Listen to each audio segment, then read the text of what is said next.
The name Adam Carolla gets ink. Adam Carolla. Yeah, get it on. Got to get on the Tuesday Monday. Get it on. Welcome to the show. Spread the word. Tell a friend. I run into you people at all the live shows, and you tell me, I got my son, I got my daughter, got my guma into the show, so thank you so much for that. Sam Tripoli is back.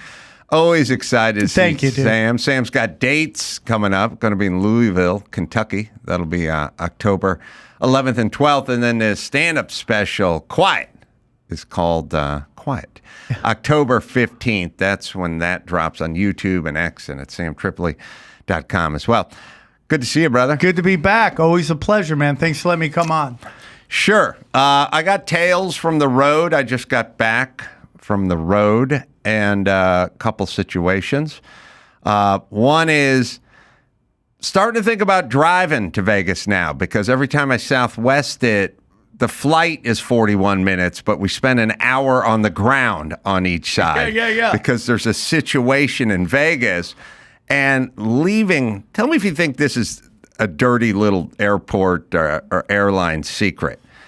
Leaving San Jose on Saturday, we had a 1 p.m. flight, and they got us all onto the plane, and they shut the door, and then as soon as they shut the door, the pilot got on the blower and said, it's total chaos in Vegas. There's no room for us, and it's going to be an hour and a half, maybe more, so hang tight. And I'm like, we could have got that fucking report in the terminal, and then I'd be sitting at a bar right now watching sports and drinking a beer instead of packed into a Southwest flight. And no drink service when you're on the ground. I argue that's when you need the drinks to come around. 100%. So now I'm sitting there with cotton mouth. There's nothing around. And Mike August, I got karma'd bad by Mike, who I was traveling with, which is somebody gave me these homemade beef sticks for the road, like jerky times 3, you know, the big beef stick. There's a thing now. And Mike loves them. I love them. And when we were getting in the car in the parking lot, the hotel in San Jose, one of them rolled out of my backpack, out of the package, and landed in the parking lot. I picked it up, looked at it, and shoved it back in my backpack. Then when we were sitting on the flight with an hour delay, I said to Mike, you want a beef stick? And he goes, yeah, because Mike always wants a beef stick. But I gave him the one that was on the parking lot, right? Yeah. He starts chewing it. I got no water. I got no nothing. We're sitting on the ground for an hour and a half. He gets halfway into the beef stick and violently sneezes, shooting beef stick debris all over my left leg. And now I'm sitting there in the Southwest flight. I have no water. I have no napkin. I have no nothing. I have Mike's half-digested beef stick all over the side of my leg, and there's nothing I can do about it. But I realize that's karma. Yeah, for sure. That happened to me one time at Subway. I was just eating. This guy came by. He's like leaving and eating at the same time. And then he just goes, ha, chill. And dude, Subway just spray everywhere. And he's like, I'm sorry, dude. I'm going, what the, bro? Crazy. So I have this theory, Who are the violent sneezers? Mike is a violent sneezer, you know? My mom barely sneezed. My mom sneezed was like a gerbil. She would go, hit chow. Mike goes, vavoo. Like everything goes sailing out of his mouth. And I've said to Mike a bunch of times, you scare the shit out of people because everyone jumps because it's so loud and violent. Yeah. And I said, could you give people a little fucking heads up? And he goes, I don't know when I'm going to sneeze. He's like a fucking sneezing time bomb with a bad clock on it. That's so true. I've sneezed so hard that I threw my back out one time. Really? That is the worst. You're like, oh, my back is jacked. So we just fucking sat there in the middle of a 100% full Southwest flight. Every seat taken, no beverage service, no water, no napkins to get Mike's offering off of my thigh, nothing. And as soon as they shut that door, they're like, Vegas is a mess and we don't know when we're landing. And I'm like, they must have relayed that to you 100%. Before we all got onto this plane. And it's, I guess, to keep an on time departure thing going. Oh, that's interesting. That's why they pull the gate, right? It's also so you don't sit there screaming at them at the gate. So they get you on there. You're kind of trapped. You can't really complain to anybody at that point. No, you just sit there and they give you these updates every 20 minutes telling you it's going to be another 20 minutes every 20 minutes. Yeah. So there's this thing called Agenda 2050, and I was studying it recently. Because I always see these things on Twitter where it's like, this plane fell apart, this fight happened here. And it just seems like it's like more than ever. I'm seeing all this stuff. And one day I come across this thing that said it was the World Economic Forum, Agenda 2050, and they want like net zero emissions. By 2050 from the airplane. Yeah, and then you start studying that, you go deeper into it, and it's basically they don't want commercial flying. By 2050, they don't want people flying. Yeah. If they want you in these 15-minute cities, which, you know, I think it was last time I told you about that. I had a buddy of mine in Berkeley. They're giving out basically business licenses to anybody who will agree to get rid of the parking, so you can't park anywhere. Yeah. No. I said what we always talk about is like when you go, they're doing road diets. So they're getting rid of 2 lanes, and they're making a 1 lane. Yep. They're making the 1 lane for bicycles. And then I always yell at Dr. Drew, all they're doing is slowing the city down to a gridlock. Don't they know they're causing more traffic? And he goes, exactly. That's what they want. Yes. Like I'm starting to wonder if all their plans are just part of a bigger master plan to keep you where you are. Look up 15-minute cities, dude. They don't want you leaving this area. So it's like if you get rid of cars, it makes it really hard to do that. So if they want us in 15-minute cities, why would they want us flying? So this is the slow, make us irritated when we fly, make us feel unsafe. The plane's about to dude, we're missing parts. Yeah, there's going to be a bunch of people swinging on each other on your flight. Well, speaking of driving and a 15-minute city, I almost met my demise. I almost died on the road. And you know those stories where they go, he died doing what he loved, you know, like big wave surfers or something? That's almost what happened to me. Now, I don't like big wave surfing, but I do love driving through red turn arrows. That's my entire life. I respect that, dude. If the light is green and the arrow is red and there's no cars coming, I just turn. Been doing it for 25 years, never got a ticket. I've expanded my repertoire now into just driving through red lights. I stop, I look, I don't see anybody, I drive through. And I never get a ticket, and you'll never get a ticket. You'll never get a ticket because you come to cops. They don't come to you. I have to explain this to people all the time. They sit at the bottom of the hill at the Grapevine tucked in with the radar gun, and then you speed going downhill, and then they give you a speeding ticket. They do not sit on the way up the hill because everyone slows down on the way up the hill. They camp out at 4-way stop signs and wait for you to roll through it. But the guys who drive through left turn arrows, I'm the only guy. Yeah. They don't camp out at the intersection looking for me. They'll never make any money. So until everyone does it, there's going to be no cops. There's never cops. I live down PCH. I went through 3 signals coming here the other day, 3 reds, because they're all T's. They're all just Topanga Canyon goes down to PCH. I just stop. I look around. I don't see anyone coming down the hill. I look at my rear view. I don't see any cops. I just motor through. So I drive through left turn arrows. And not only that, it's beyond a time saver. It's a point of pride. It's my stand against the government. Why am I sitting here for no fucking reason? I can see the Earth's curvature in the distance. There's no cars coming. I should, as an American, be able to turn left. But I almost died. Really? Oh, because you didn't see a car coming? No, I always see. It's a real simple equation. You sit there, and again, just so people know, I don't do it when the light is red, and the arrow's red. I do it when the light is green and the arrow's red. And then you look, and if you don't see any cars coming, then you turn left. I get that. Same way you would turn left at any intersection where there's no cars coming. No, I had a perfect storm that almost killed me.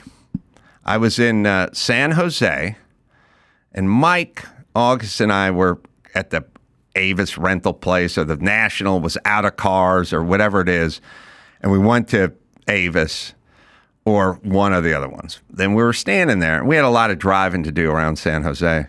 And the guy recognized me, so he was being chatty, he was being nice, Man Show fan or something. And he goes, we go, what kind of car do we got? And it's always, we get the 3-cylinder Chevy shit box, every time, a Econo box, we just get, and he's like, we got a Jeep, whatever the lowest offering of the Jeep is, which is the shittiest, junkiest car ever. And he goes, we got a Maserati. What? And we're like, what? He's like, yeah. So we're like, what's a Maserati cost? He's like, $100 a day. I said, fuck it, we'll take the Maserati. So now Mike and I are traveling in Maserati style. So Mike's hauling ass all over the place. We had this gig. It was, 100 miles away. Mike drives like a maniac, but I like it, But Mike's also a weird guy in that he puts his driver's seat up real high and then tilts it back and Mike's 6 foot tall. He's a regular built guy. But when you get in the car after he got in, it's like a beach folding chair gone wrong. Like it's up, it's over, it's back. The mirrors are all over the fucking place. He has to fuck with everything, right? So the following day, we're in San Jose, and I say, I'm going to take a walk and find some coffee, which I always do. We always take we truck around town, but this is San Jose, and it's California. We're by the airport, and I walk out in the street. I look around. It's a hellscape. It's closed businesses, trash everywhere. Why does California, the Golden State, why does California have so much garbage everywhere? Just the sidewalks look like they needed to be pressure washed. It's like old milkshakes and throw up and fucking human waste. Like, it's California. Could we clean up California? So I go walking down the street about half block, see a bunch of closed businesses and weird junkie guys, like kind of looking for a place to dine. I'm like, I'm not fucking walking down there. I'm going back. So I go back. I call Mike. Where are you? And he goes, by the pool. Not in the pool, not near he's just a lone person just sitting by the pool. I said, all right. I go, I need the keys. I'm taking the car. It's all right. So he gives me the keys to the Maserati. I get in the car and I'm like, oh, fucking Mike with your seat all up and fucked up and everything. And I put the seat where I need it. Yeah. But I look at the left side driver's side mirror and that's all cattywampus. Right? And bad angles. I'm like, okay, I can't see anything behind me, but fuck, I'm just going up the street. I'm going to get my coffee. I'll come back.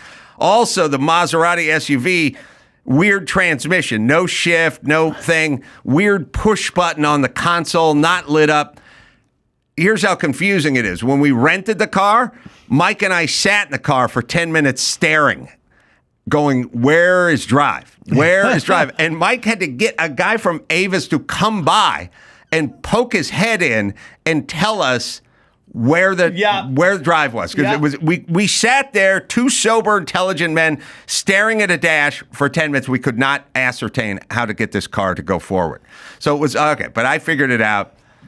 And I'm driving there, and I go by the Starbucks on the other side of the street. San Jose has a rail that goes right down the middle of it, a fast commuter rail train that moves fast and runs often.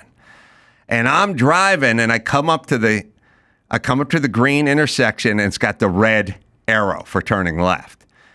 But turning left means you going over tracks. Right. So I'm like sitting there and I'm like, all right. And I can't see anything behind me because the mirror's all screwed up. And I'm looking around and I'm working my way over a little bit. And now not on the tracks, but I'm right there. And all of a sudden I look forward and I just see this train thing flashing. And I'm like, is that train thing always flash? Or I don't know. I should start turning left and get out of here. And then I can't use the mirror, so I bring my head around. Oh, there's a commuter train. Oh, it's coming fast. And I'm on it. I'm on the track. I'm like sitting there going, now I'm looking at this stupid push button transmission, all panicked out, going, reverse. The guy's honking his horn. He's slamming the brakes on. I can't move. He goes past me and literally just nicks the front Oh my God. of the fucking Maserati. So a couple things. One, we've never rented a Maserati ever. I was about to total a Maserati. Number two, that train would have just T-boned the driver's side. I would have been dead, You're and out. everyone would have laughed. Everyone would have mocked me. Everyone, because I've been talking about turning left for so fucking long and screaming into microphones and calling everyone cowards and pussies and sheep. If I was taken out by commuter train in Gavin Newsom's home state, it would have been memes, mockery. It would have never ended. It would have been so poetic for everyone. Crazy. That is so crazy. I have such paranoia of trains. I would be like, I don't even know, bro. I'd be traumatized forever, man. That close? Well, it was a perfect storm of I have no rear view mirror. So the train, so when I turn left, I look forward for shit coming at me. Right. This shit's speeding behind me and my mirror's cattywampus, so I can't see anything. I got the windows up and the stereo on. I can't hear anything. And by the time I see the train coming, it's on me. Yeah. And I don't know what to do with this car I've never driven before and the funky push-button transmission. So I just hold my breath. And this guy slamming the brakes on, honking the horn, and fucking screaming at me. Did the train keep going or did it kept stop? going. Oh, thank God. It kept going. Oh, you didn't get in more trouble. But it's like, yeah, I have that. But with my car, I go to the car wash, and it's always like, put it in neutral. And I'm just taking forever to put this robot stick shift into neutral. It's unnecessary. They fix stuff. It's like when you go to your favorite website and just one day it's a totally different design and you're like, why did we have to change this? We really didn't need to. We all liked it this way, but somebody at that place, their job. Oh, can I tell you the other thing this fucking car didn't have? And this should be a federal mandate. A volume knob. No knob. You can't. You need a volume knob. There must. I don't care how computerized. I don't care what the technology. I don't care how many satellite dishes this thing's talking to. I want a fucking knob. Yeah. It had the button that we couldn't find, the up and down. It wasn't even lit up. Mike and I just staring at this thing. I was trying to turn the stereo down because the guy was on the horn with the commuter rail train.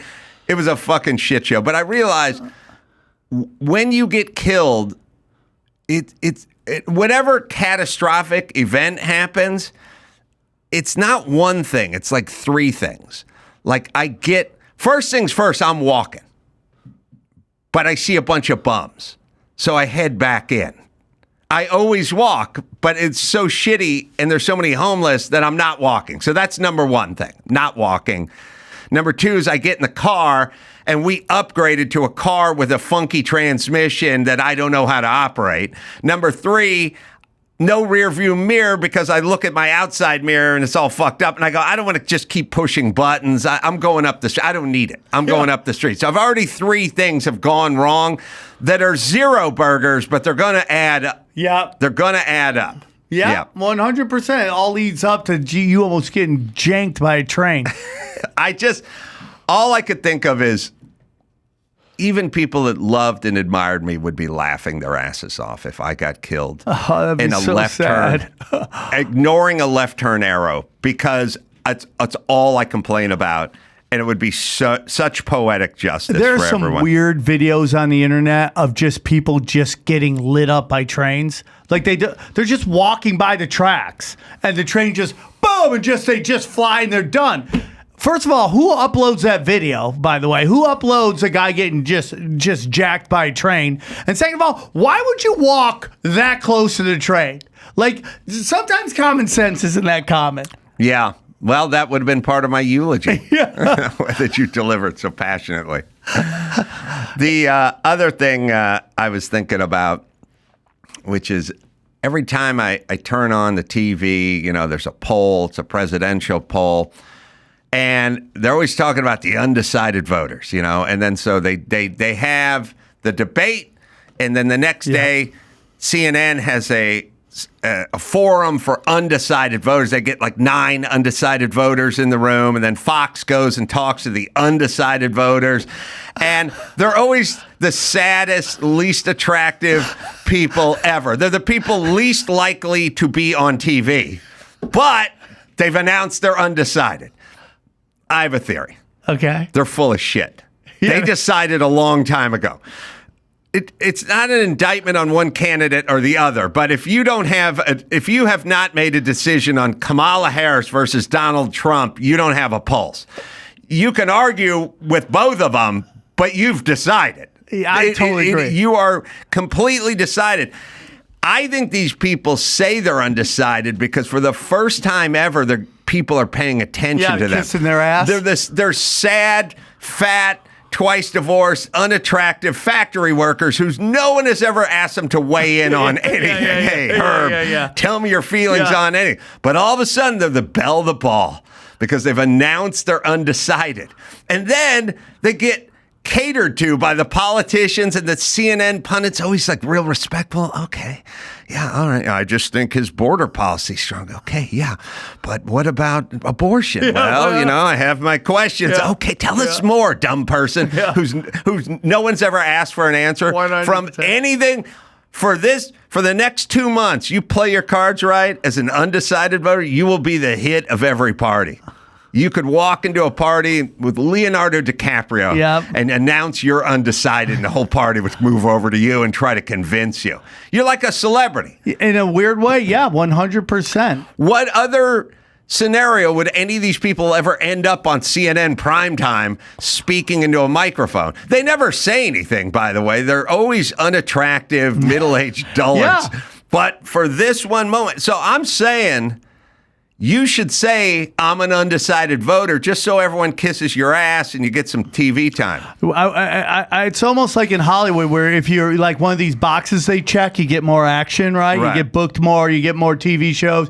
Maybe if I just told the bookers of these comedy clubs I'm undecided, maybe I would get a little bit more stage time. It'd be like you going into a restaurant, like you're sitting at a Waffle House and you're going, I don't know whether to get the 3 cheese omelet or the lumberjack stack, and everyone gathers around you, tries to help you. Yeah, trying to. Maybe if you had an orange juice, that would help you think. And they're starting to make their case for the 3 cheese omelet, and then the other guy's going, "I like the lumberjack stack." You're so right. And then people go, "Give him his room. Give him some room. Let him breathe over here. He's undecided." Imagine being undecided after the last 8. Well, how many years? Yeah, 8 years being undecided. You're dumb or an asshole.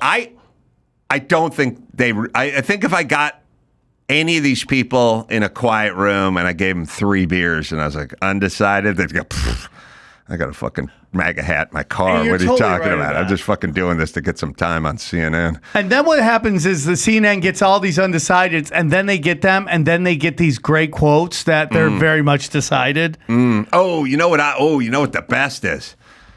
Black and undecided. Black and undecided. Black people should is always my be undecided. Porn genre, by the way. Black and undecided. You will get so much mic time if you just say I'm black and I'm undecided, and then you have to pick someone black you voted for. But I voted for Jesse Jackson in '88, but now I'm black. 80-year-olds. I voted for Obama's first term. Yeah. Now I'm black. And more undecided. All right, so where's my mic? Someone give me some donuts. I want to think about this. You better pick my brain, bitch. They love it. It's the only time they ever get attention. Yeah, I couldn't agree more. I mean, like, you have to be a real attention seeker to tell people you're undecided right now. Imagine just being like, yeah, I'm undecided. Next thing you know, they're flying you to CNN headquarters. Yeah, putting you up at the Waldorf. Yeah, they're giving you a Maserati. You don't know how to run Maserati. I think they love the attention. I think they realized that they got, because what happened is they probably did it, a little quietly and a little more on a family level at the beginning.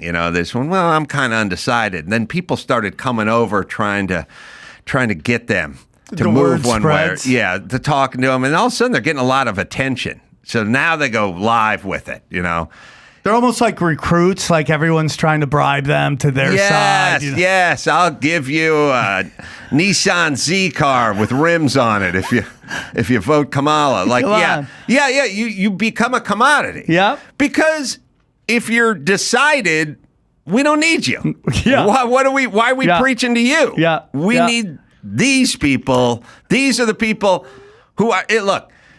Donald Trump and Kamala Harris would never have to do another ad campaign if it was just for their people. Right. Trump voters are going to fucking vote. Trump doesn't need to do a campaign to convince Ben Shapiro to vote for him. And Kamala Harris doesn't need one to get Oprah to vote for her. Yeah. It's the undecided people. They need to be courted. Right. Courted. They're all virgins at the prom. And we want to get into their panties. I love that Kamala Harris has to put together an Ocean's 11 cast to meet with Oprah to get the undecideds to vote for. I mean, that's how bad she's doing. They're like Julia Roberts, Bryan Cranston. Like, they're bringing out all the middle America white people favorite celebrities, right? Pretty Woman and Breaking Bad. That's Ohio's favorite people. I think we're at an inflection point. Okay. I just like saying that we're at an inflection point. It's powerful. It's powerful words, right? Yeah, it makes me tune in more. I think we're going to find out. I've been talking about the sort of boots on the ground crowd. I've been talking about when Drew says all the time, he's like, where are we heading? Because he knows I'm a soothsayer, much like you, Sam. I do. He says, where are we going? Where are we going? For about 5 years, I go, safe spaces and octagons. There's going to be guys. For every electric car sold, there's a Ram with a lift kit and Mutter tires, right? And those dudes are fucking moving to Florida and doing CrossFit and buying more ARs, right? And then there's the other ones that are going softer and, more androgynous and more dude jewelry and more electric this and more good vibes and more trans that. We're just doing that. The vibe crowd is the word salad crowd. That's the everyone deserves a seat at the table and needs to be heard. And no one is illegal. Equal outcome and sanctuary city. That's all the word salad. We're now, in the past, you had, guys like, Obama, a little word salady, but he's running against Mitt Romney. He's got a little Republican word salad, but now we're just full Kamala word salad. I don't even know what she's talking about. And then Trump just is screaming he's going to deport Mexicans. You know what I mean? So now we're at an inflection point. So we're going to find out where we're going. Are we going into the safe space or are we going into the octagon? That's it. I think we're going into the octagon. That's just my personal opinion. I really do believe, I don't, I'm going to maybe lose some people here. I don't think Joe Biden won the last election. There's no point in which Joe Biden showed that he had any kind of historical following. I think when you study like the independent polls, they say something totally different than the ABC polls. And the ABC polls are geared towards the word salad people because the ABC polls have to convince the word salad people that there is a chance that this is close. Well, speaking of word salad, I think I got the mother, the granddaddy of all the word salads. Because when you get Kamala Harris with like a straight ABC local reporter, you're going to get word salad with somebody who's asking questions. Right. You're still getting word salad back. But when you hook up Kamala Harris with Oprah, Oprah's the queen of the word salad. She's been spreading her dressing for a long time, and now you got salad on salad crime. You got two major salad chefs. Everyone's tossing salads. Everyone's just tossing salad. It's 2 minutes. It's a little long, but it is. No, it's great. It's the word saladiest ever. We love our country. I love our country. I know we all do. That's why everybody's here right now. We love our country. We take pride in the privilege of being American. And this is a moment where we can and must come together as Americans, understanding we have so much more in common than what separates us. let's come together with the character that we are so proud of about who we are, which is we are an optimistic people. We are an optimistic people. Americans, like, what are you by saying? character, are people who have dreams and ambitions and aspirations. We believe in what is possible. We believe in what can be. And we believe in fighting for that. That's how we came into being. All right, pause it for a second. If she gave this speech at the Apollo, the Sandman would come out with the broom No, and just, I totally agree, just bro. sweep this. Okay, we're throwing. This is over. Like if she had a corner guy, a towel would have come flying in at this point, right? Poor Oprah. Oprah has to be sitting there going, this bitch has a 50-cent fucking head. Yeah. But my face can't reflect any of that. I have to look earnest and interested, and I have no fucking idea what she's talking about. Wait, there's more. In what can be. And we believe in fighting for that. That's how we came into being.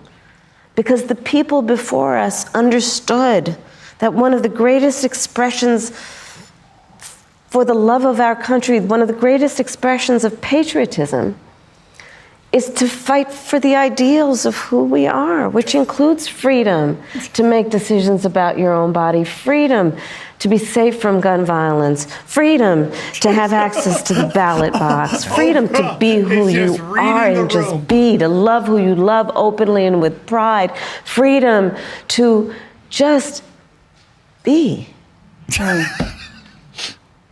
And that's who we are. We believe in all that. And so this is a moment where we stand knowing what we are fighting for. We're not fighting against. It's what we're fighting for. Thank you. Thank you. Thank you for attempting to She ruin the must have country. been great at the P. Diddy parties, huh?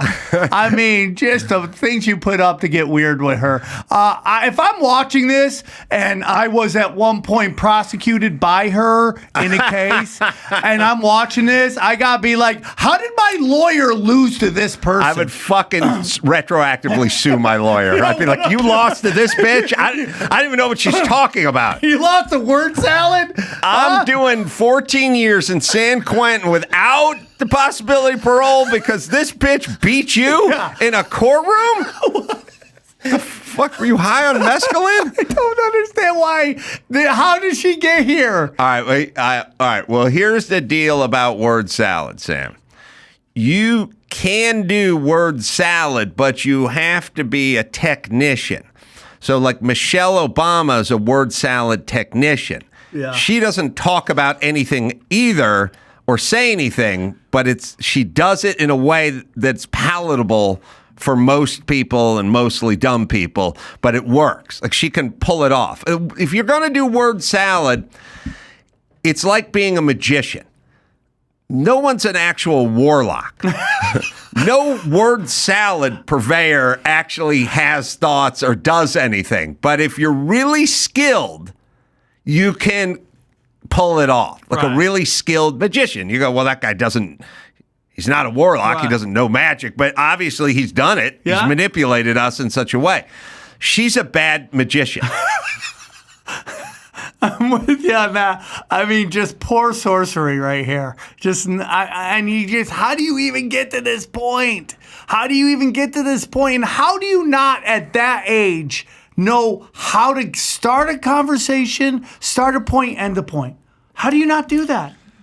I don't know, but there's something that's more and more attractive to the non-talkers and the people that just prattle on and say nothing. They sprinkle some good vibe salad croutons in there to give you something crunchy and some empty carbs, but it works now. It works on a lot of people. It basically works on women. Essentially, and dumb dudes. I'm completely with you on that. So I forget who it was. They put out a really funny thing about like, could we make a deal where women aren't allowed to vote if we agree that they never have to pay taxes? And I think that would work out for all of us. Oh yeah, yeah. Like you good. can't vote ever. I But don't think anyone who doesn't pay taxes should be able to vote. Yeah. Well, Why? You're not part of this. I agree on that. But we will tell you don't have to ever pay taxes on your girl boss salary, but you just can never vote again, ever. Because you bring too much emotion to this and you just vote. I literally had somebody tell me they voted for Obama because he was cute. I'm like, you should never be near a booth ever to pull a lever ever in your life. Yeah. It's like, why is Gavin Newsom always getting reelected? Because these chicks. Look at his hair. 100%. You love that guy's And hair. it's just like smiling while you do evil shit. That is progressivism. Just smile on your face while you're doing some evil ass shit. And as long as you look like your intentions are good, that's all that really matters. Well, Sam, you've brought me to something I wasn't even going to get into. I didn't want to here. do it, but I had to do it. But you kept saying smiling. So Yeah. I told Emmy to put this thing together. I don't think I was talking about it on this show. I was talking about it on Joe. I was talking about smiling faces on Drew, right? I'm sitting. Well, you can just find the song. You can just find the song, and then we'll get whatever Emmy's offering is. I was sitting in traffic coming out here like a week ago, and I was just listening to the 70s station. Yeah. And from 1971, they played an old Motown song. And people forget, they think Motown was all, Smokey Robinson and, happy sort of the Marvelettes and, those bands. But they got into the 70s and they started getting soul-y and kind of a little counterculture a little bit. It wasn't all, hey, black people act happy and wear the same outfits, Spinners and Temptations. It started getting to the 70s, Vietnam War and stuff, and they started getting heavy.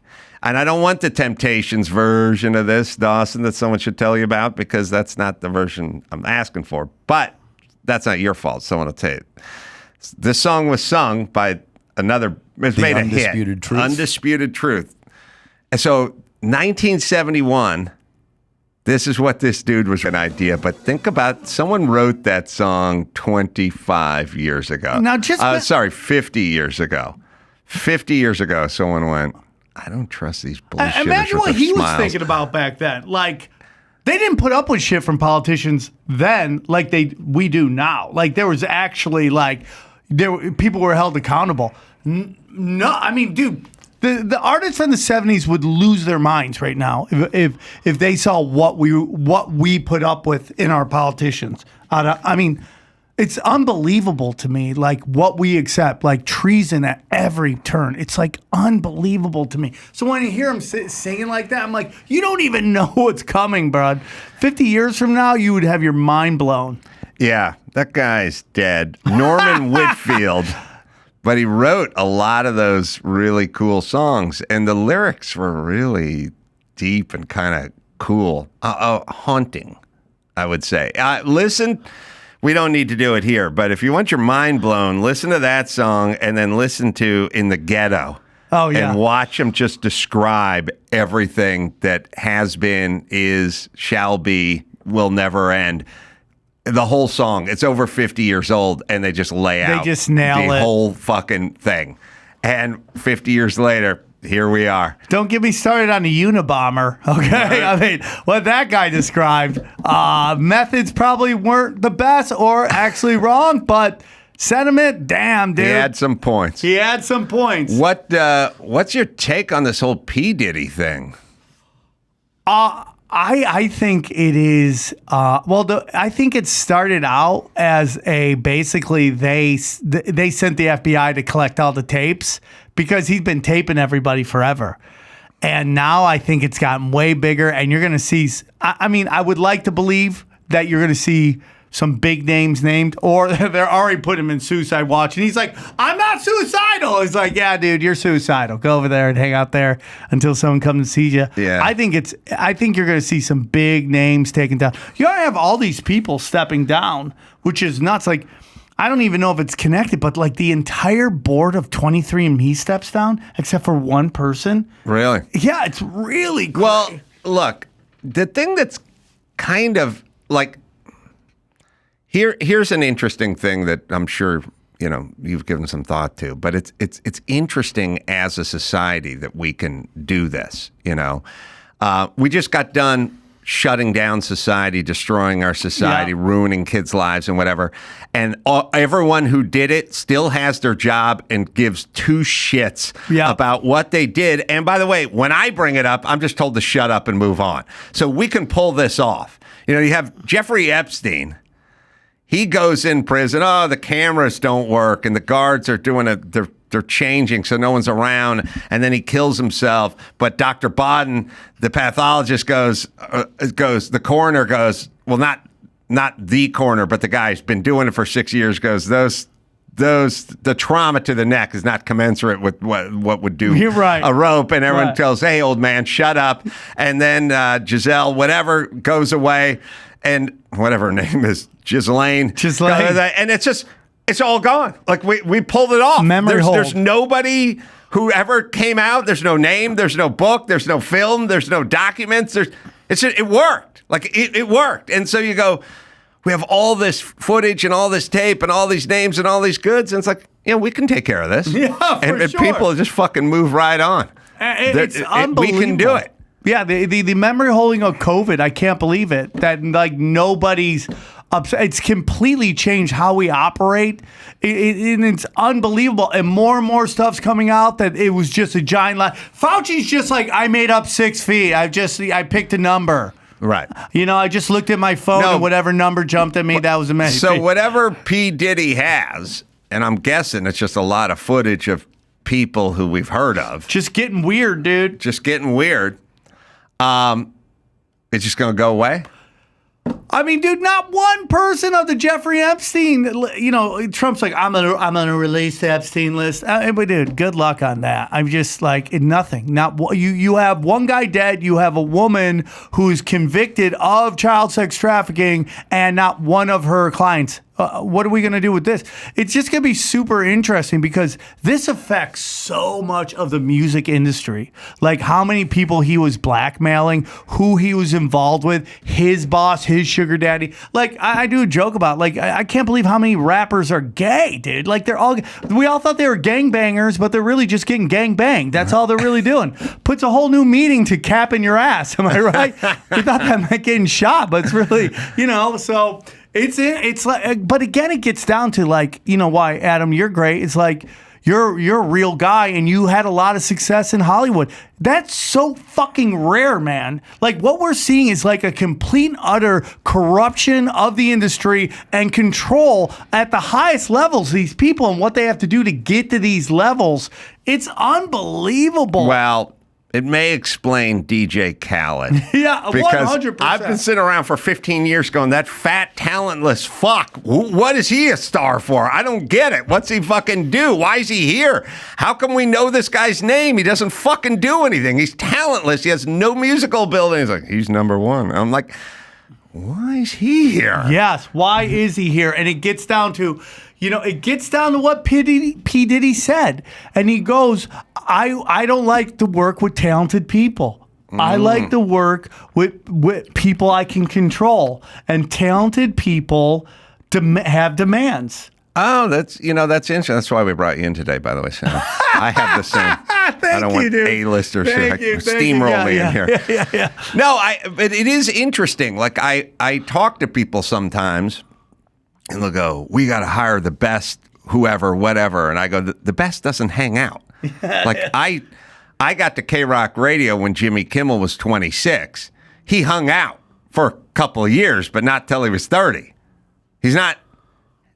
They leave. Yeah. You know what I mean? Yeah. Like when you can get together a boy band, but if one guy's really good looking and talented, he leaves. 100%. Right. Justin Timberlake. You should get together with people that do not have the upward mobility on their own to get where they want to get.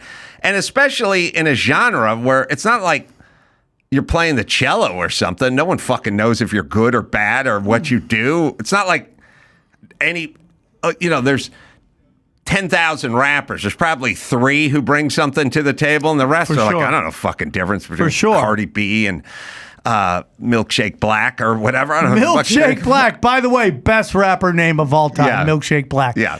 But if you get into like Biggie Smalls, like that whole brand is dead. Like that was like the greatest rapper of all time. And then you find out like his first album, like his two biggest hits were complete ripoff from other rappers. It's like, is anything real, man? Is anything real? You just start finding out, like you get into Dave Grohl, right? And you go, who's Dave Grohl? What happened? Then you find out his dad, he's all mad at Trump for using one of his songs. It's like, really, dude? Because your dad was the speechwriter for Reagan. And he basically funded Nirvana. Oh, so Dave Grohl went full Jim Morrison. 100%. Jim Morrison's dad was a rear admiral, and he's in the Gulf of Tonkin, like blowing up brown people, while the Doors are, doing counter protest songs and shit. Yeah. And he said, "My dad's dead." Yep. His dad was not dead. His dad was running the Navy. 100%, and that's Dave Grohl. And then now people go, "Oh, he's super talented." We're not saying he's not talented, but it's just like the journey through the business was completely manipulated. Then you get into like how the band suddenly blows up after after Kurt Cobain starts dating Courtney Love. Courtney Love's father it was roommates with Geffen. Geffen's the first one to sign him. Courtney Love's dad was the manager for the Grateful Dead. Really? Yeah. I mean, and dude, you get into her story. It's kind of crazy. This stuff's intriguing, but it also just pisses me off when I think about my family. Like, come on, man. Yeah. My dad, teachers. It'd be nice if my dad owned the Greek theater. How'd Carolla get booked at the Greek every weekend? Right. Well, his dad just kind of managed the place. Yeah, my fucking family's a bust. Yeah, but look how good you did. And it's like I tell people all the time, like, if you really understood how rigged the game was, like if you really understood it, more people would not move out to LA. It's now it's a little bit more open with the internet, but even then you start studying these people, they always have these weird connections to these elites, and it just gets nuts. All right, Dawson, you're going to do some news with us? Yes, sir. All right, we're going to take a quick break. Sam Tripoli's hanging out. We'll do some news right after this. Simply Safe. Well, I've used Simply Safe and trusted Simply Safe and recommended Simply Safe for years, and now it's your turn to become a convert. I've partnered with Simply Safe to offer my listeners peace of mind and 50% off, which will give you even more peace of mind. Just visit simplysafe.com/Adam. I've used this product for years. They've been a sponsor for over a decade here. Like I said, I always tell you, Dawson picked up and moved. I picked up and moved. You take the system with you. You can't do that with hardwired systems. With exclusive 24/7 live guard protection, Simply Safe agents can act within 5 seconds of receiving your alarm and can even see and speak to intruders inside of your home. That's peace of mind. You can install it and activate it in less than an hour. Get your custom setup at simplysafe.com and save all that money by going to simplysafe.com/Adam. Am I right, Dawson? Get 50% off a new Simply Safe system plus free indoor security camera with Fast Protect monitoring. Just visit simplysafe.com/Adam to claim this discount. That's simplysafe.com/Adam. There's no safe like Simply Safe. Morgan & Morgan. Life can be a little crazy sometimes, and one person's negligence can result in another settlement. So if you're ever injured, check out Morgan & Morgan, America's largest injury law firm.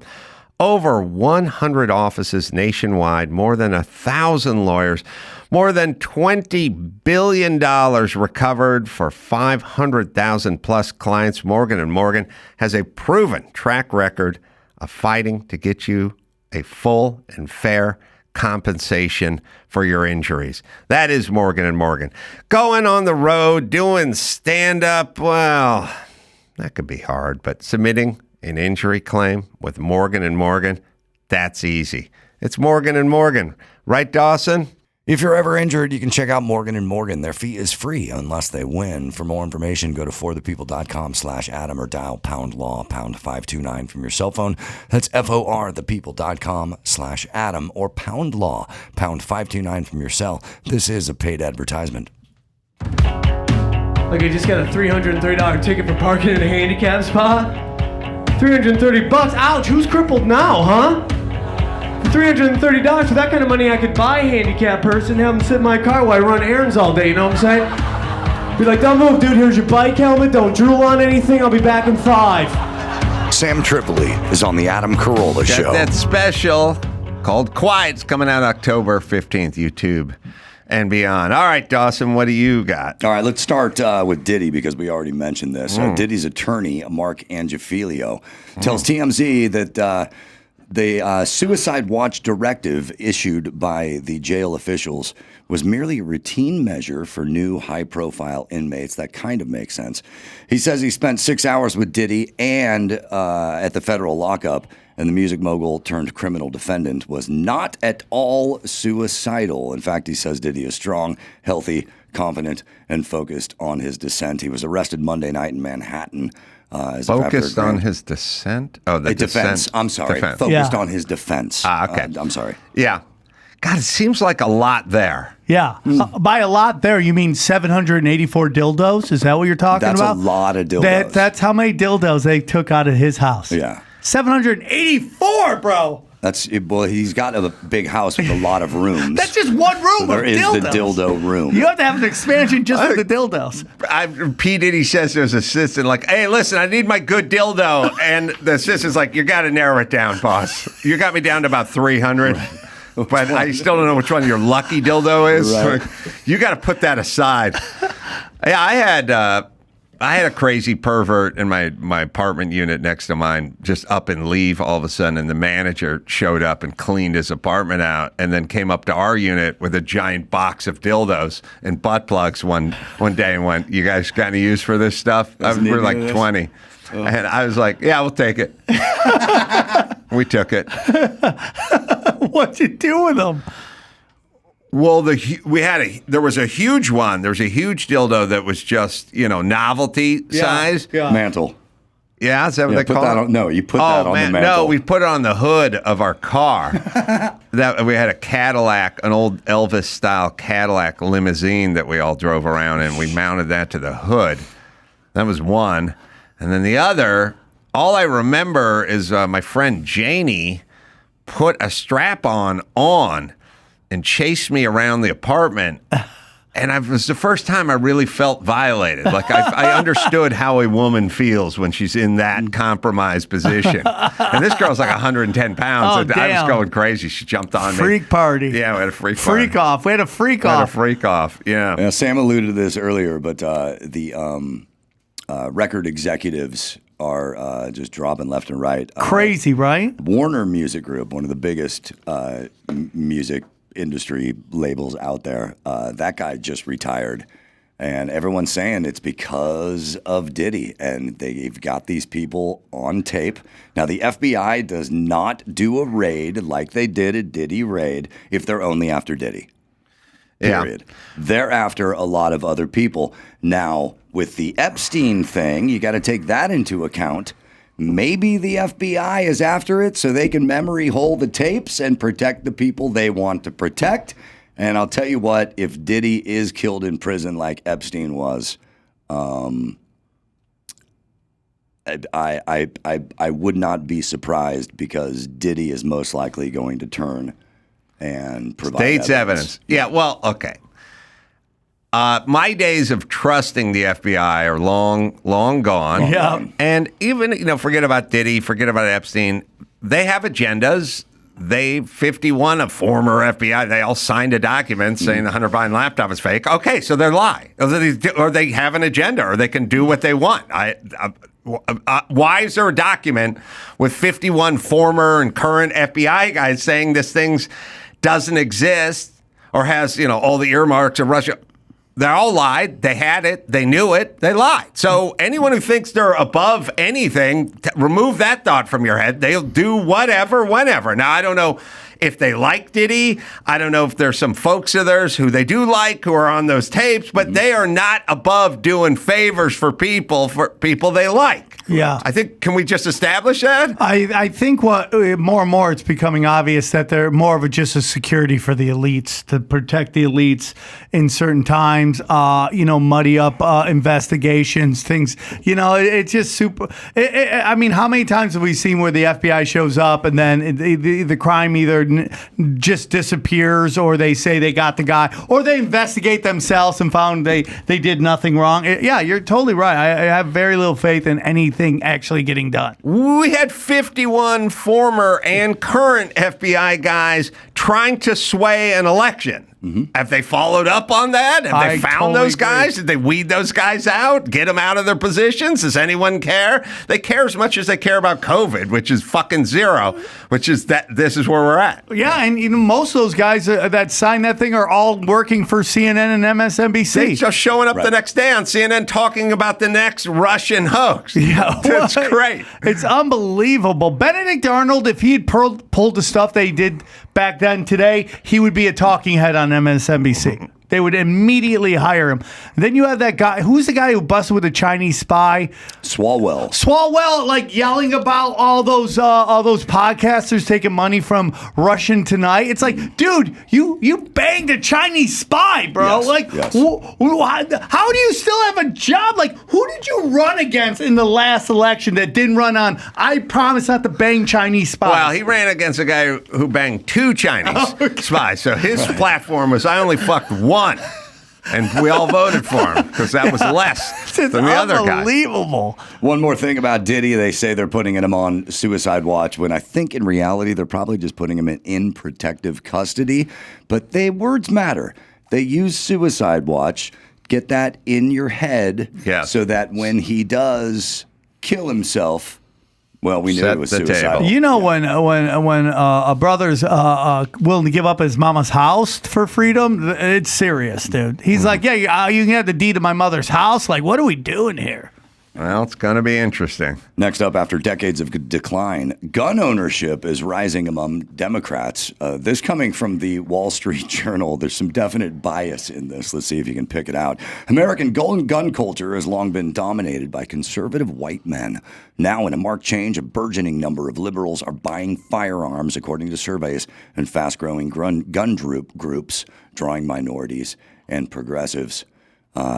It's a group who 5 years ago would never have considered buying a gun, says Jennifer Hubbard, an anthropology professor at Lewis and Clark College in Portland, Oregon, who has researched liberal gun owners. They say, well, I mean, Walz and Kamala Harris said were gun owners in their interview a couple of weeks ago. So maybe that. No, she said something in that Oprah thing. Did you see that? Mm-hmm. She's like, you come into my house, you're getting shot. She's like, I probably shouldn't have said that. Oh, really? Yeah. No, I didn't catch it. I was rambling around. I missed the interview. Here's the crazy thing, dude. Yeah, you have the sensible gun law people, the defund the cops, and then but they're also all like pro Kamala Harris, like the comics at the Comedy Store. God bless all of them.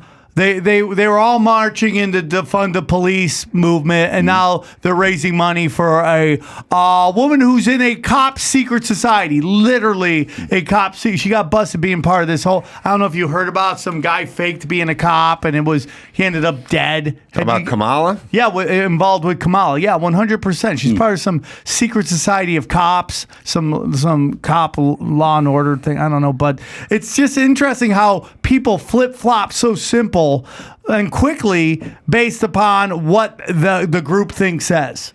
Well, okay, they talk about gun violence all the time, and they go right to schools, but they don't go into the inner city of Chicago where people get shot left and right. So they have a weird gun violence thing that doesn't apply to young black men who are the recipients of the bullets. But they go right to the schools and they just keep talking about getting the guns out, but they never really tell you the plan for getting the guns out of the inner city where all the shooting is going on. That's number one. Number two, I can give you Emmy. Let's see, is Emmy over there? Byron's over there. You're going to have to figure this out. Maybe I'm Dawson. But if you really want insight into how a lot of these anti-gun people think, they don't think in a linear pattern, so they don't want school shootings, and that's all they talk about. But when you talk about putting armed guards at the school, they don't like that either. Yeah. So I'm like, it's like they want a secure border, but they don't want a wall. So which is it? You know what I'm saying? No, let's get 100%. consistent. And in one of my books, I did that thing. We pull it up every once in a while. It's been a long time, though. But it was an op-ed from the Los Angeles Times where there was a school shooting and somebody was talking about arming teachers. And they did this whole op-ed about why we don't need to arm teachers, which is something you can discuss. But the person undid their own argument in the middle of their op-ed, which they do all the time because they're so sycophantic and they're so fucking tunnel vision that they don't realize they're fucking up their own argument in the middle of the argument they're making, which they do all the time. It's something you can do when you're super passionate about something, but you don't have any data or information or common sense, then you fuck your own argument up in the middle of the argument. It's in one of my books, not the first 3 or 4, I don't think. And Dawson, possibly we've read President Me. Possibly President Me, although I think it's in the book after that. It's a LA Times op-ed, probably about 5-6 years ago, LA Times op-ed about arming teachers. So we can go on that journey. You'll enjoy hearing this lack of logic when this gets read. But Dawson, I'll let you continue with the news. Well, this might be the first presidential campaign. Real quick. You want to bring up the FBI. I mean, how many of these school shooters are on the FBI's list? They know all about them, and they never ever stop them ever. They know every time you have a major high impact event. The FBI has been watching these people, and they just never did anything to stop it. Well, the last one that was stopped because a student resource officer had a gun in school. Yeah. And showed it to the shooter, and the shooter said, "Oh, okay, I give up." Yeah. Yeah. Yeah, it doesn't but they don't want that. Right. They want to just get rid of all guns. Guns are bad, okay? Well, and here's what I'm saying. Fine. But your plan is not doable. Mm-hmm. My plan about having guys who are trained with a gun at the school is much more doable. That's all I'm saying. Well, this might be the first presidential campaign where the Democratic candidates are the literal face of gun owners, says the Wall Street Journal. Vice President and Democratic presidential nominee Kamala Harris surprised many during the September 10th debate when she noted, "Tim Waltz and I are both gun owners. Harris, a former prosecutor, owns a handgun, while Waltz, the Democratic vice presidential nominee, is an avid hunter. Trump, a convicted of a felony, faces the prospect of losing his right to possess a gun. He is scheduled to be sentenced in November." That's a nice I love it when they run with the hominem. 34 counts, 34 payments to a whore. Yeah. It's weird they do it with a straight face all the time. It's their whole talk. Are you going to vote for a felon? Well, let's take a look at it. Yeah. Let's take a look at the action. Who are we talking about? Yeah, exactly. I don't know, is Martha Stewart a felon? I would vote for her. Yeah, I have some friends who are felons. They're good people. They made mistakes at one point, but these things are so obviously trumped up, done on purpose to try to persuade weak people not to vote for somebody. That's all it is. Well, I'm an undecided voter, so if you'd like to talk to me on your podcast, I could would make some love time that. for you. Well, we have the video, I guess, the Kamala video, at least, with Oprah. I'm a gun owner. Tim Walz is a gun. I did not know that. If And I thought somebody that was breaks in my powerful. house, they're getting shot. Yes. I hear that. Probably should not have said that.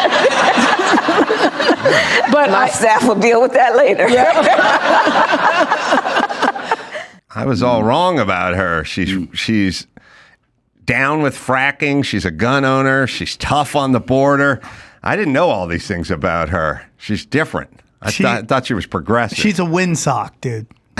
The anthropology professor from Oregon received a National Endowment for the Humanities grant last year to research liberal gun owners. She found that gay and transgender gun owners are worried about rising hate crimes, and Jewish people feared potential violence from pro-Palestinian groups.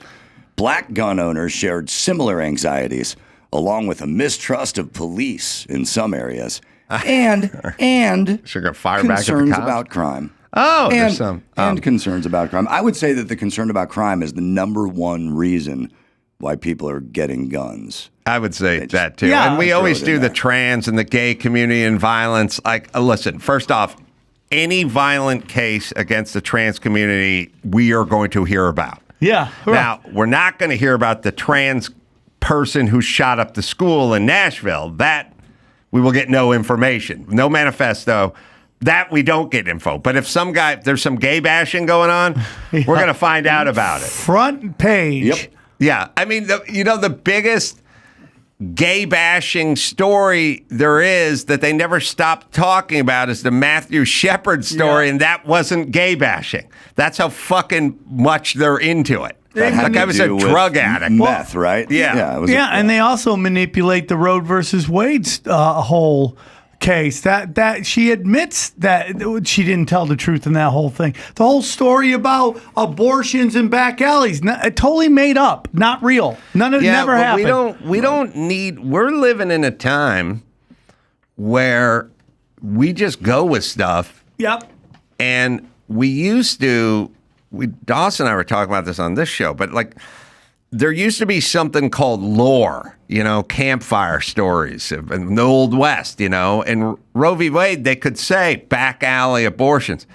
Now we have cameras everywhere. Yeah. And I'm sitting there and like somebody tweeted out a clip of like CNN and they got the one Republican guy sitting there. And they're going, he said he's going to be a dictator day one. He said it's going to be a bloodbath. And the guy's going, he's a joke. It's on camera. You can watch it. And they're going, he said it. He said it. Like, we're in a world where we've turned the corner. There's tape of him saying day one, but only for a day. And all I'm going to do is drill and stiffen up the border and whatever. And then I'm going back, after that. You could watch it if you worked at CNN and you could learn. And they're all yelling at him. He said it. He said it. And it's like, are you just fooling yourself? Like, are you this deep into this like neuroses that you think that's what he meant? I didn't think this would continue in a day of high def footage, but we're here. And it's manipulation of high def footage too. But really what it is like, it's the theory of hate versus real world consequences, right? The theory of hate is 10 times more dangerous than real shit happening on the ground. That's why I don't think you'll ever see LA, San Francisco, New York, Chicago ever change because of the group thing. The theory of maybe voting for a Republican is 10 times scarier than people at the gas station being mugged. Because if you get mugged at the gas station, it wasn't the consequences of your voting. It's just a bad day and you just were in the wrong place at the wrong time. Right. All right, Dawson, what else you got? All right, at least 9 civilians are dead, and over, I don't know if I believe these numbers, at least 2,750 people were injured after pager devices owned by a large number of members in various Hezbollah units exploded on Tuesday, according to Lebanese officials. Hezbollah blamed Israel for the attack and vowed that it would respond. The apparent attack. I like when Israel does something, like they're in the middle of the streets, burning Netanyahu in effigy and yelling, kill the Jews. And then the pager blows up and they go, oh, now it's on. Right. Oh, it's on now? People that want us annihilated? People that want us dead and off the map. So now it's on? Well, that's Was that a shout out to our boy, the Unabomber? Huh? I mean, that seems like his modus operandi, right? I like all the dumb people I spoke to who thought now our phones could explode. When we were just using them in the car. Israel so thought, and I have had to explain to more than one person, there's no explosives in our phones. Right. See, they had explosives. Well, and now Israel has not claimed responsibility for this, but if they did, this is brilliant. I love it. Warfare. I love terrorists being blown up. Essentially, they basically infiltrated the supply line. The pagers and phones came from Taiwan, went through Budapest.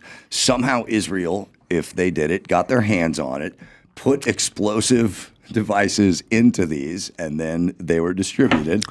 Yeah, and they're only using Twice now, pagers they've because blown 'em up. they hacked into their phones. I also think this is also very scary to me. And listen. I have. There's this thing right there where it's like if we accept things that are done to people we don't like, it will always come around and be used against you. And so there was a situation in which Hastings was a journalist. He'd gone and he was I forget the name of the general he was working with, but one day he's late night. He's driving and his car just he's going to put out this book about General Petraeus and the shit that he saw, and then one night his car just flies through the intersection, hits a thing, and it blows up the engine. He's flying so fast that the engine flies 20 feet away. I get nervous, man, at this stuff because it seems indiscriminate, and I just know, and this is what the pro-choice people, when they were telling you like, hey, dude, body autonomy except for the COVID shot, these things come back and they can be easily used against you. That's my concern. You know what? I saw an episode of Speed Racer. And pilots were flying in the plane, and all of a sudden they went dead, and they pulled the earphones off, and two metal spikes came out of both. So someone could rig these cans right here and take out the ace man. It's possible. It's possible. All right, what book was that in? You find the book? Nah. It must be. It's in that book? It is. It's in I'm Your Emotional Support Animal? Oh, you know that, Emmy? I'm checking out your transcript now. I'm just trying to find it on here. But yeah, it seems like it's this book here. Oh, it's on the computer somewhere. Oh, I've written so many books, I can't keep track. How many books you got? Well, 7? I always say 6, but no, 7, because I think me and Dr. Drew wrote a book a long time ago. Oh, that's nice. So I'd say 7 books. 7 Hezbollah books. says we hold the Israeli enemy fully responsible for this criminal aggression, I love it. which also targeted civilians Nah. and led to the deaths of a number of martyrs. And, Well, they're martyrs and the now. injury Of, Yeah. of a large number with various wounds. Good. Yeah. Kill them all. Hire that guy. Cannot negotiate with those people because they want you dead. Then you think they want something. The something they want is you dead. Yeah. That's the problem. There's the fundamental problem with negotiations.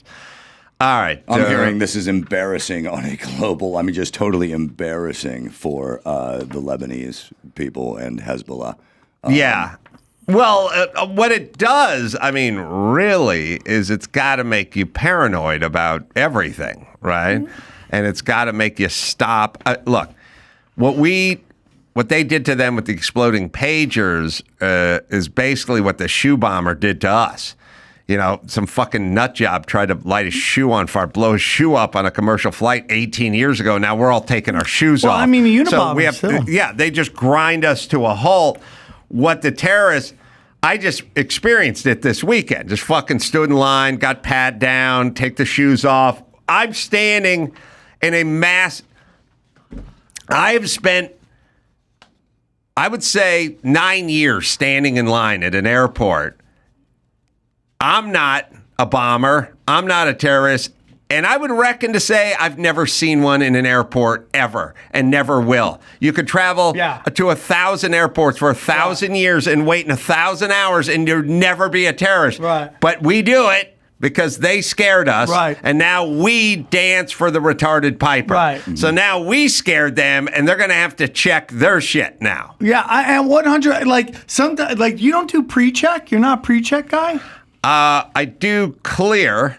You should do pre-check, man. I do pre-check and clear, though sometimes pre-check falls off the... Depending on the airport, it can be a little wanky sometimes. But sometimes the lines are so long at the airport. I'm like, let's risk it, dude. Let me get on my plane. If there's a terrorist there, we'll fuck them up and we'll land this plane. Let's roll. your airline would be called Roll the Dice Airline. Roll the dice, and the dude. saying is, let's roll under it. Big letters, right? I'd fucking fly that. Yeah, let's go, dude. Fuck it, man. I mean, that whole story is crazy anyways, dude. I mean, like, if you're on a plane and guys got box cutters and you're like, there's no way this is going to end well, let's go, bro. I mean, 100%. I don't buy that story at all. All right, Dawson. This is from I'm Your Emotional Support Animal. All right, this is an op-ed from the LA Times on the subject of arming teachers. The op-ed says, we listen to the bleatings of the gun enthusiasts that, well, if those teachers had guns, then this wouldn't have been as bad. Been as bad. Think about that. If a pistol-strapping chemistry teacher had grabbed her .45 and unloaded on today's gunman after he killed, what, 1 student? 3? 5? That would be good news? Well, okay. I think 13 kids died. Yeah. So if the pistol-strapping chemistry teacher put a cap in this guy's head after 1 student has died, then it would be better, op-ed person. Literally arguing against herself. You understand? I mean, just read that. I guess I'm trying to think of what event this was. It was a school shooting. After the Parkland shooting. All right, how many people died in Parkland? And you can figure that out. But the person's point is if this part. Okay. Yes, it would be better. Yeah, then it would be 100%. It would be, there's a famous video of a guy walking into a church with a gun, and you see like 3 people in the church has guns, and they're all just like, bang, bang, bang, and the guy's down before he could do any real damage. Right. But read that again. Just listen to this. It's logic. We listen to the bleatings of the gun enthusiasts that, well, if those teachers had guns, then this wouldn't have been as bad. 17 dead. Go ahead. Been as bad. 17 injured, probably shot, and then 17 dead. All right. Think about that. Think about it. If a pistol-strapping chemistry teacher had grabbed her .45 and unloaded on today's gunman after he killed, what, 1 student? 3? 5?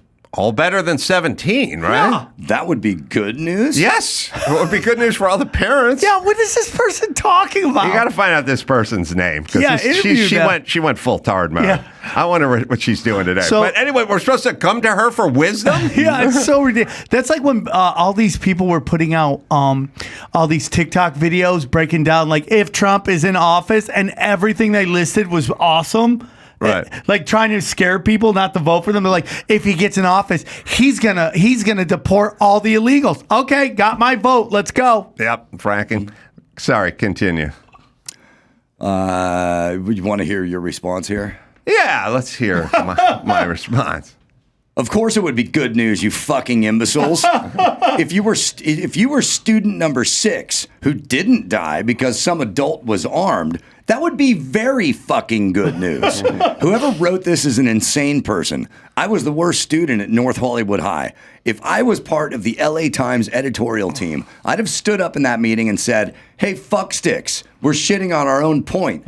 In their attempt to make the case against guns, they made a very compelling argument for arming teachers. They must have been amazing in speech and debate club in high school. Yeah, so these people are so indoctrinated, they don't even realize what they sound like. Yeah. I mean, the editor should have read this op-ed and went, hey, bitch, you're arguing against yourself, and you're making every reason in the world for us to arm teachers with your op-ed against arming teachers. So go start again. Go pick another angle. This one ain't it. Yeah. And you can tell this person doesn't have a kid. Because if you have a kid, you're like, yeah, man, I would love it if they only lost 1 person instead of 17 people. Like, what kind of math are you doing in your head that you think it's what? I would love to know what she think the answer would be of a good option or a good thing working out, which is no one should have guns. You never get rid of guns.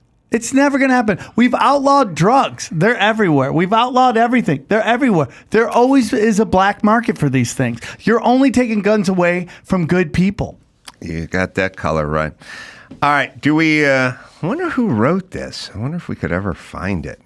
I wonder if it's findable. I wonder if she's employed. She can't still be. I think it's a woman, but she can't gotta still be a woman. It's got to be a woman. Sam's right. There's a lot of dudes who think like chicks, though.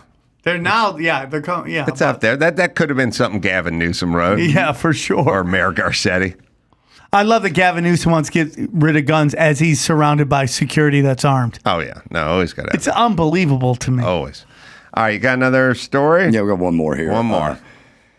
Hip-hop producer Pharrell or Pharell Williams? I think it's Pharrell. Pharrell Williams is annoyed by celebrity political endorsements. He says, I don't do politics. In fact, I get annoyed sometimes when I see celebrities trying to tell you who to vote for.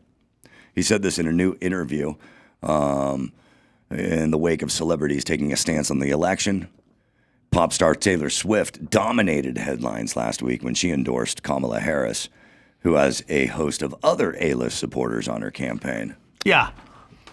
Well, listen, the celebrity endorsement is sort of gone the way of Scientology. It just doesn't have any sway or power. Yeah. Not Used to anymore. be able to they would say, don't say anything about Scientology. They will fuck you up. They will ruin your world. And now everyone just talks shit about Scientology, makes fun of Scientology. Yeah. And now celebrity endorsements, all we do is make fun of the celebrity that endorsed whomever. That's the new world order. So they don't mean anything anymore. I'm with Pharrell. Pharrell says there are celebrities that I respect that have an opinion, but not all of them. I'm one of them people who says, what the heck, shut up. Nobody asked you. Well, the whole thing about like last season and Taylor Swift and the Kansas City Chiefs, and everyone's like, dude, this is annoying. We just want to watch football. And then you had all these talking heads in sports talk, like gaslighting you that you're just a Neanderthal, you're a knuckle dragger. She's not doing anything. And no, we were like, the whole thing's going to be like her being shown every 2 seconds at the end of the Super Bowl when they win. It's going to be Travis Kelce and her making out, which is going to be a big moment. And then she's going to endorse the Democratic nominee. And every moment of that, everything conspiracy theorists and people just wanted to watch football said was going to happen, literally happened. She's a political talking head. We don't want to see sports is bread and circus. Just let us enjoy our numbed out sports entertainment. We don't need politics into it. All right, you've earned a plug with that, Jag. Sam Tripoli, Quiet. It's coming out October 15th. That's special YouTube and X and wherever you find Sam as well. Louisville, Kentucky coming up October 11th and 12th. Frank Grillo, action star and good friend, is waiting in the Zoom room. So we'll take a quick break. Be back with action star extraordinaire Frank Grillo right after this.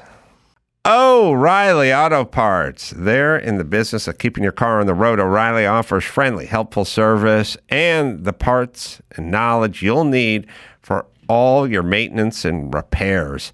I've always gone to O'Reilly. I used to live up in the hills in La Crescenta. I'd go to the one up on Foothill. Still there.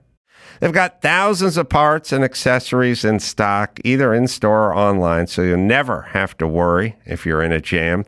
The team at O'Reilly Auto Parts can test your battery for free in or out of your car, which is nice. You don't have to pull it. If it needs to be replaced, they'll help you find the right battery for your vehicle. Need your windshield wipers replaced, brake light fixed, quick service, they'll help you find the right part or point you to the nearest local repair shop for help as well. Whether you're a car aficionado or an auto novice, you'll find the team at O'Reilly knowledgeable, helpful, and best of all, friendly. So the professional parts people at O'Reilly Auto Parts are your one-stop shop for all things auto, do-it-yourself, and you can find what you need in the store or online. Stop by O'Reilly Auto Parts today or visit O'ReillyAuto.com/Adam. That's O'ReillyAuto.com/Adam. It's time to check Adam's voicemail. Adam, dude, I just went through a freaking intersection by my house in Rancho Cucamonga, and there is no more red turn arrow. It's a yield. They changed it. Nice work, bud. Appreciate it. Get it out. You can leave us a message at 888-634-1744. Frank Grillo is joining us. His movie, Long Gone Heroes, it's in select theaters as we speak and on demand and digital right now. Good to see you, Frank. How are you, buddy? I wanted to get out there. I wanted to come see you personally. That's all right. I know you did, and I've been traveling, and I'm sure you got a crazy schedule, and we'll make it happen, or maybe you and I will just grab that beer or that edible or something, and we'll do it without the mic. Yeah. So, something popped in my head, and I know you can't talk about Superman for Marvel or DC or whoever makes that with James Gunn. So, and I know you're getting in trouble with that. That's stuff. DC. DC, yeah. Sorry. Yeah. Sorry. I know we can't get into it, but I will say James Gunn is quite the character.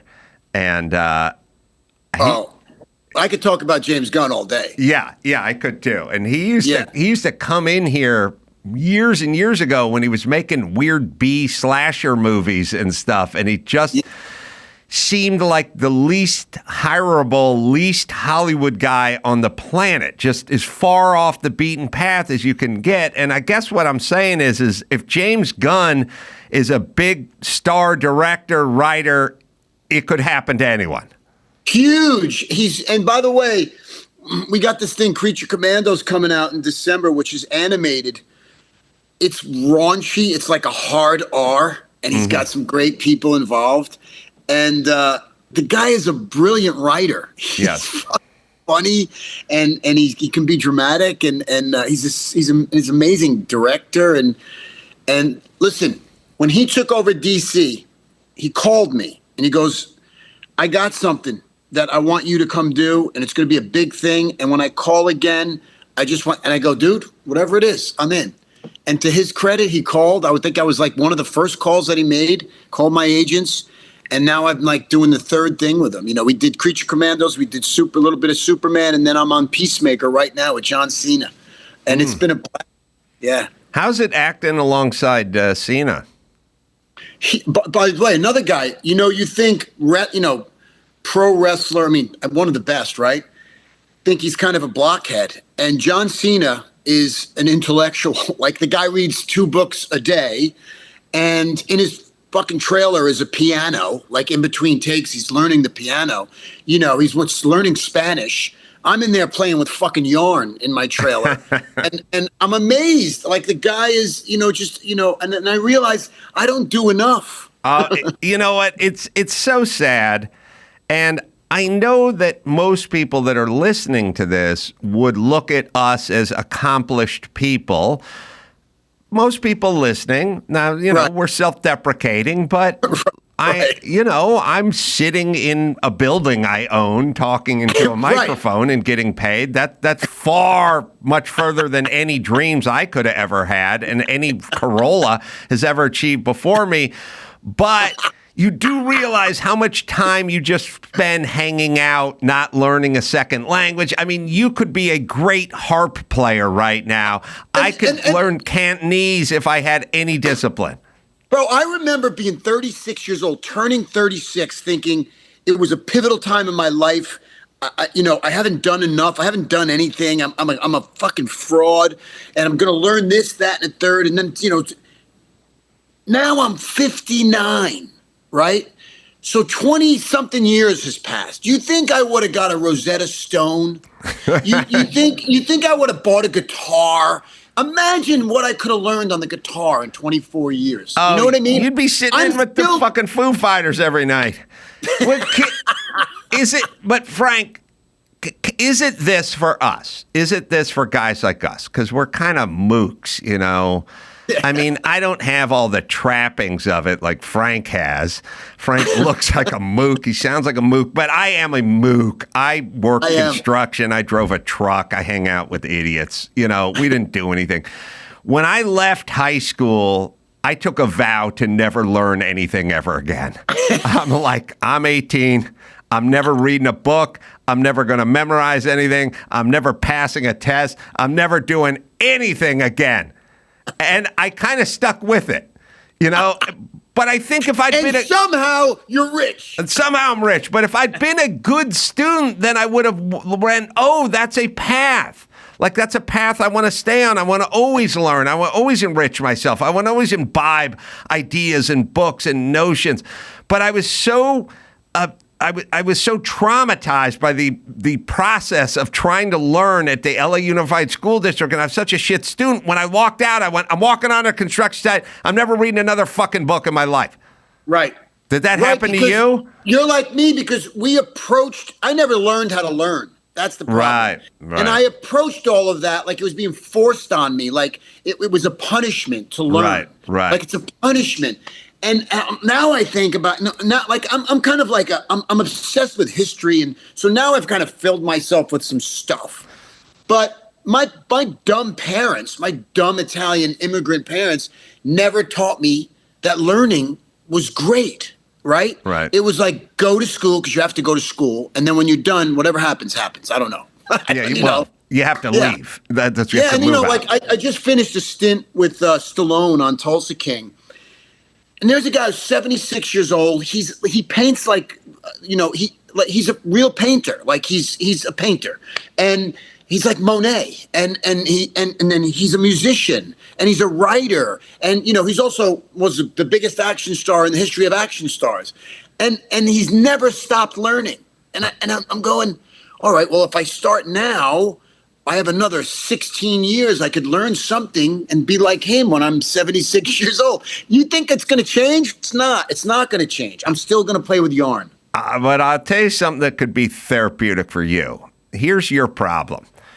You're hanging around all day with John Cena and Sly Stallone, two of the greatest achievers of all planet history. You should hang out with some guys I went to high school with. You'd feel like a king, my friend. You would be the belle of the ball with my guys I went to high school with. You're hanging around with super ultra achievers, and it's making you feel bad. I know, and they do, and they try to not make me feel bad, and that makes me feel worse.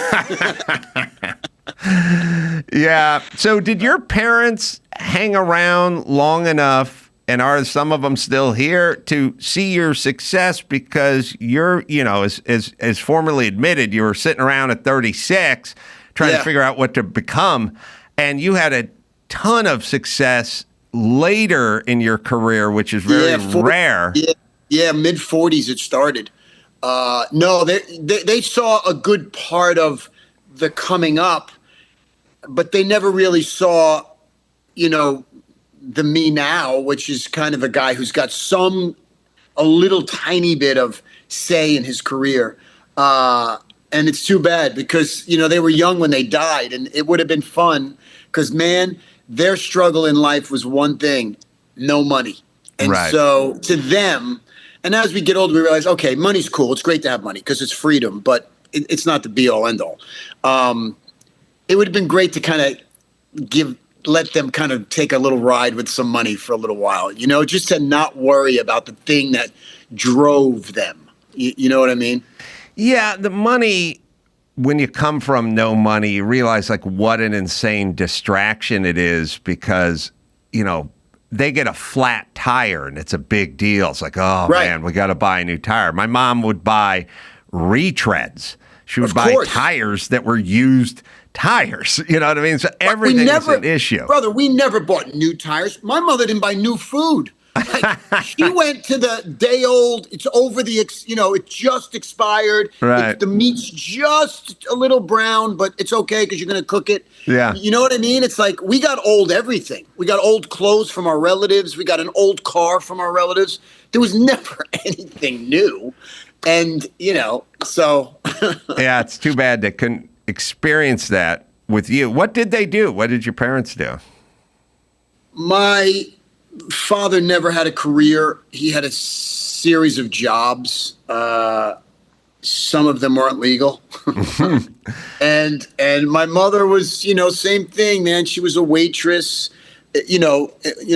unskilled labor. She worked really hard, 3 jobs. I mean, it sounds like a sad story, but, it's typical kind of immigrant mentality. You just kind of, you're not worried about, you just kind of get by in the now before anybody knew what in the now was. Yeah. And that was it. That's how I was raised. My experiences came from me trying to emulate people whose fathers were accountants. Your father has a job, like he's an accountant. That's amazing. College, you went to college. Yeah. So that kind of thing. Yeah. Yeah, I know. I was lamenting this the other day, but the word career never came up in my entire young life. People had jobs and they wanted to get a job or keep a job or get a better job, but they never said career. They just said, you got to get a job. You got to move out. You got to get a job. You got to get a job so you can support yourself. So you can eat. Right. So you can eat ground beef that was turning. I mean, think about how basic that is, right? Yes. Just get a job, like as if life doesn't matter. Right. You get a job and pay for the groceries and your rent, and that's what matters. And it's like, don't learn anything. No, don't hang out with that Cena boy and his Cantonese. No, and his Steinway. No, it was, the consent was you get a job, and I shouldn't say the consent, but the angle was you get a job and then your job sucks and then you're miserable Monday through Friday from 7 a.m. till 4 p.m. and then you get to do shit you want on the weekend. Yeah. That was kind of the job. Yeah. And it was understood. And one week out of the year, there's some kind of vacation. Here's the other thing. I never went on vacation with my parents ever. Oh, right. In my whole life. I went one time. We went to the Catskills, and for like 2 days they rented a cabin in off some lake somewhere, and that was the vacation we went on. We never went on vacation ever. They didn't have the money to do that. It's like, it's so weird. And I'm going to tell you something, man. I still, to this day, I look at my money. I look how much money I have in these accounts and stuff, and I'm like, this is getting low. I'm going to run out. I know the ice cream's going to melt and I'm going to be in trouble. I'm going to end up just like my father. It's weird because I don't want to manifest that, but it is still in my DNA at this point in my life. Well, you're in phenomenal shape and you're always in phenomenal shape. And that's part of the brand with you. And there was a story a couple of weeks ago. It was like a Hugh Jackman thing. He's, I don't know, in his 50s and he's doing Wolverine and he's in phenomenal shape. And then everyone started up with all this steroid talk and then is he on steroids? And I've always sort of been agnostic with steroids because my feeling is sort of like, well, if you're a 75-year-old guy who's built like you're 35, then isn't that healthy? And then they go, no, steroids are bad. And I'm like, all right, but I don't know, being in phenomenal shape doesn't seem bad to me, although I guess you can abuse things. But I'm curious about what your take is on that. Yeah, man, that's it. It's like, it's kind of like how people see mushrooms and even ecstasy. Now it's come back around that these psychedelics are beneficial for our mental health, right? It's the same thing. Now, doctors the things that used to be illegal, like testosterone and steroids, are prescribed by doctors. Now it's prescribed by doctors, longevity doctors. Right. So these guys who want to continue their athletic lives, whether they take testosterone or whatever else, HGH or whatever it is, done the right way, it's 1,000% healthy. It's exactly what you should be doing as you become a man and your muscles are deteriorating and your body is virtually dying. Like after 63 years old, you're dying every day. And so, I don't know the facts, but I look at a guy like Sly, who's 76, brother, he comes on set. This guy he's a stud.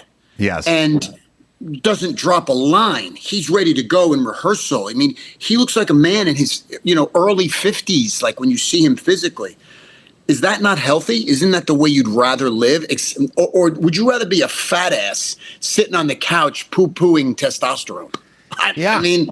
I that was always my argument. It's the Sylvester Stallone argument. I mean, what is he, 77 or 76 years old, man? 76 years old. I've spent a little time with him. It's like he's brand new. Nobody punches his open hand more than Sly. He gets talking, he gets wound up, and he just starts punching his hand. And he's always, he's buff, he's vascular, like he's sharp, his brain is sharp, his body is sharp. Why not be that way? I mean, if I could do that at that age, man, I'm a winner.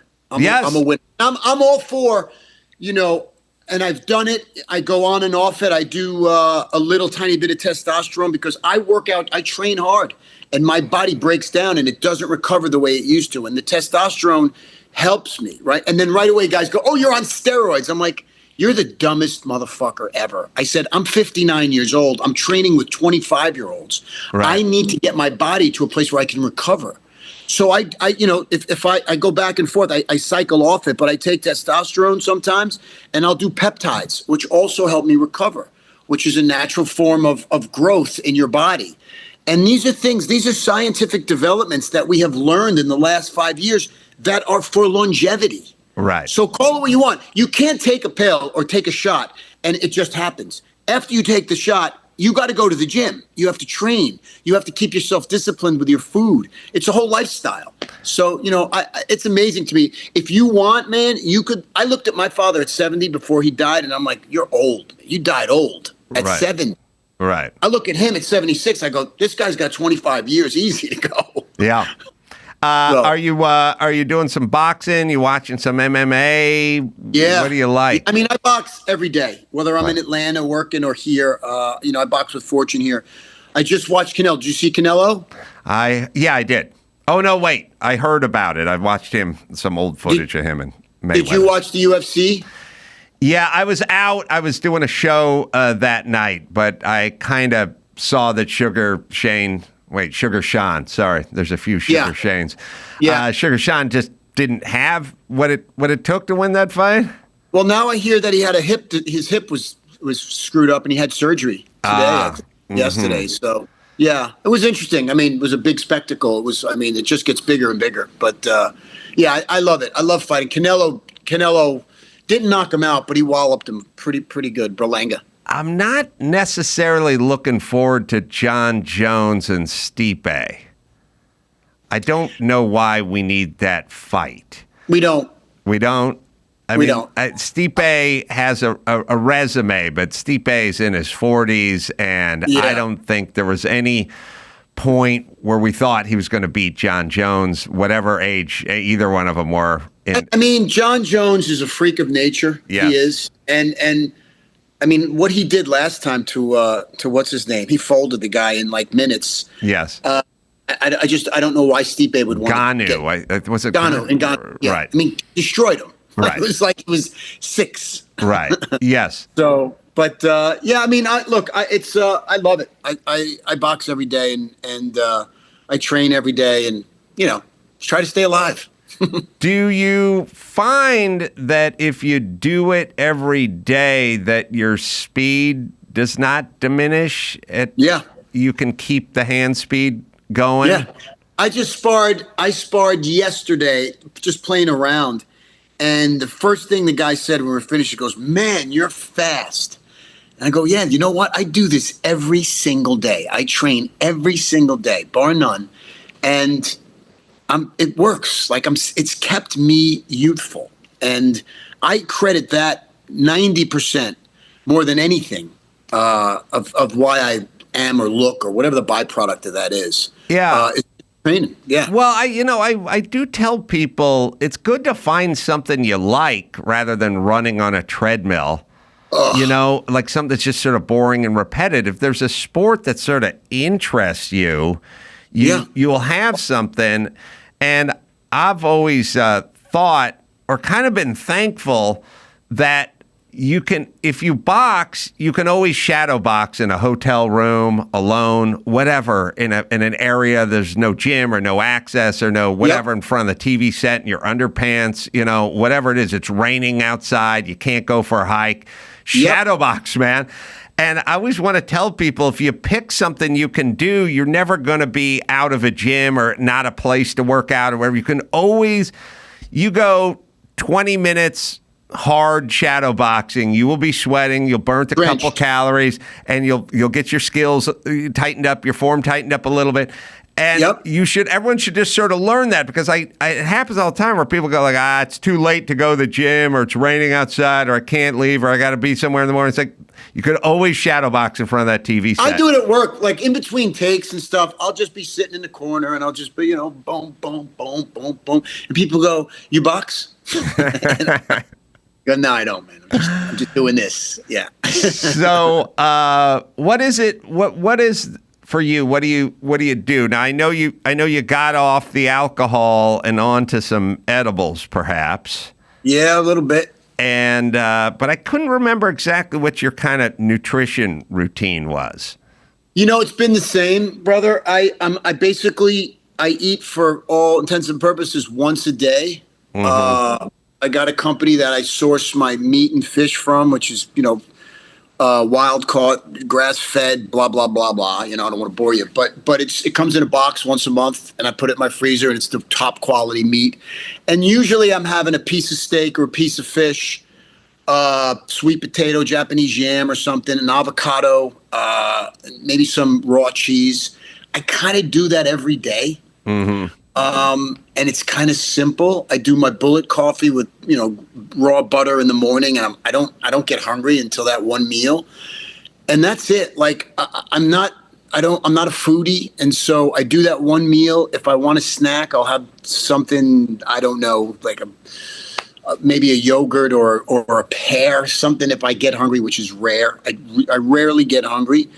And that's it, man. It keeps me lean and it keeps me kind of, I'm never bloated. I have no kind of problems in the bathroom, and it's simple. I'll tell you what, not drinking, and I can't believe I'm saying it because I love drinking. I love drinking wine. I love the ceremony of it all. But having not done it now for almost 2 years, I can't tell you anything that's not good about it. Yeah, it's weird.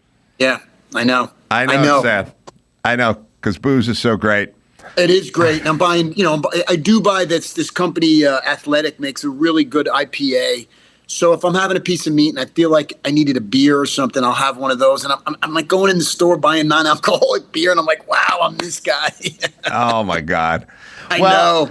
But I guess the question is, how much altering do we like in life, And I was kind of thinking about it.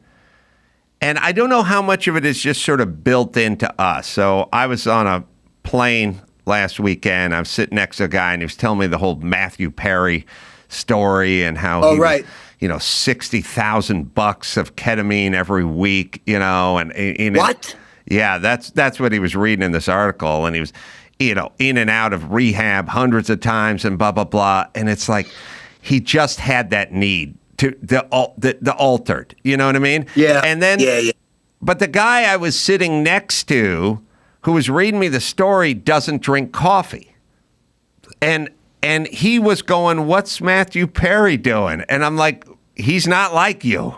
He wants to feel different when he ingests something, and you don't want coffee. I mean, that's a low end thing, but I want my coffee in the morning. I would be really upset if I didn't have my coffee, Impossible. It's impossible. And you do. I was at the airport, and you're walking through. That's 8 a.m. in Vegas, and there's a line of 32 people trying to get into the Starbucks, and I'm like, you don't think that's a drug? No. You don't think that's a drug? Because there's no line at the dried fruit and nut stand over there, but there's a long ass line for the caffeine drinkers, and so then you realize, well, we all like to be altered. I mean, inherently, for some people, it's neither here nor there. It's very few that it's like cigarettes, P. Diddy sex parties, edibles, wine, coffee, exercise, man. Look, part of the reason why I'm 2 hours in the gym, I'm still training in a sauna suit, like I'm out of my mind. Right. Because that sets me for the day. That kind of gets my mind and my body into a place where I'm not thinking about, having a drink or this or that. And it really serves a couple of different purposes. If I didn't do that, I don't know how I would be, man. I don't know if I'd be able to not drink or, even now, like sometimes I'll get stressed out and I'm like, is today the day that maybe I have a glass of wine? And I'm like, nah, I don't need it. It's not going to change anything. I won't drink it. Right. And when I do have an edible, if I have a piece of chocolate, and I do like the psilocybin effect in a microdose way. That just kind of, I sit back and I kind of smile at everything. And that's kind of how I want to be. I just want to be like shit grinning and not worrying about stupid stuff anymore. And but everybody, I was on an airplane yesterday. I watched the guy get on the plane with a McSandwich, and he ate it. And the next thing I knew, they were delivering breakfast, and he ate that. Right. Do you know what I mean? I'm like, You don't think that's an addiction? Oh, my God. And also, I always kind of wonder, like, when you see the fat people walking through the casino in Vegas and they got that yard-long hurricane purple drink and they're just sucking, and it's like, that's 700,000 calories. Like, what are you doing with that? Of sugar. Well, it's 700,000 calories of sugar. You think that's not a drug? Have a shot of Patron, catch a buzz. Don't get me wrong, but you are just getting fatter by the step. Oh, and by the way, Vegas and airplanes are the two worst places to observe human nature.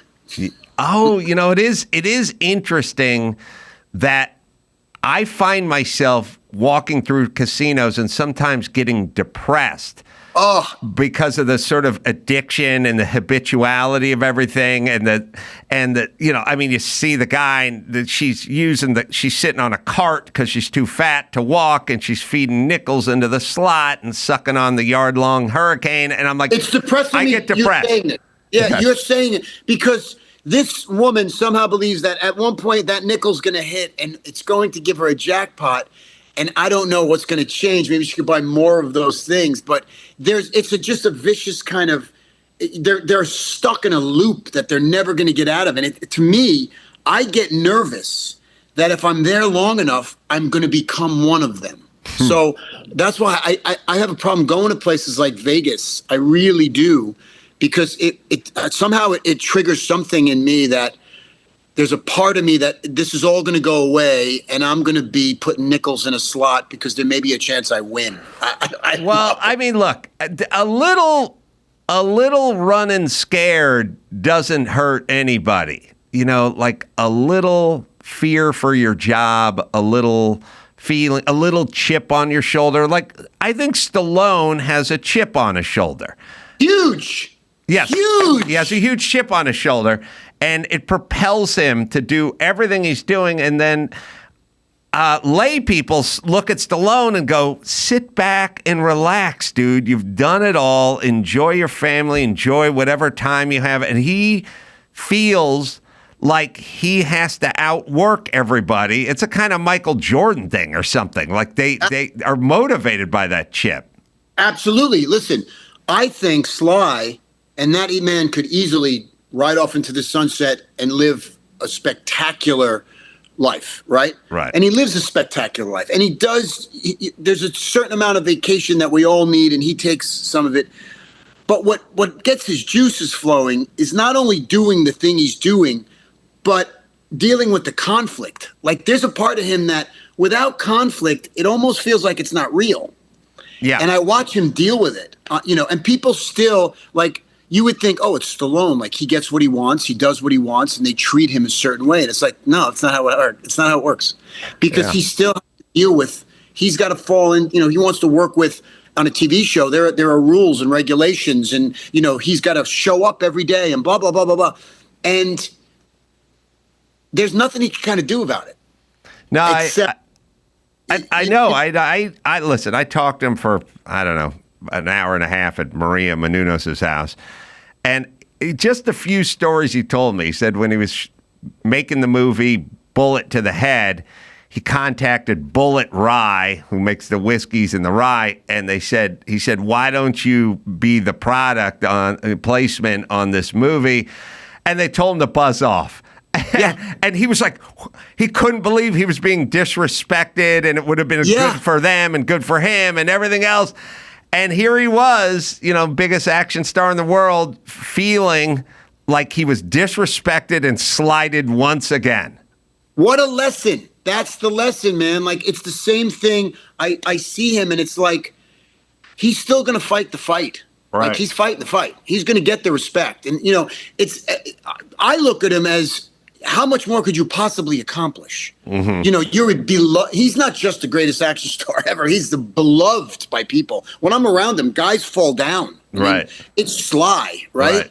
But there is a little chip that is a great thing for him, because I think, again, that's why he's 76 and he gets up every day and he wants to do this, man. He's got something to prove. Are you writing scripts as well now?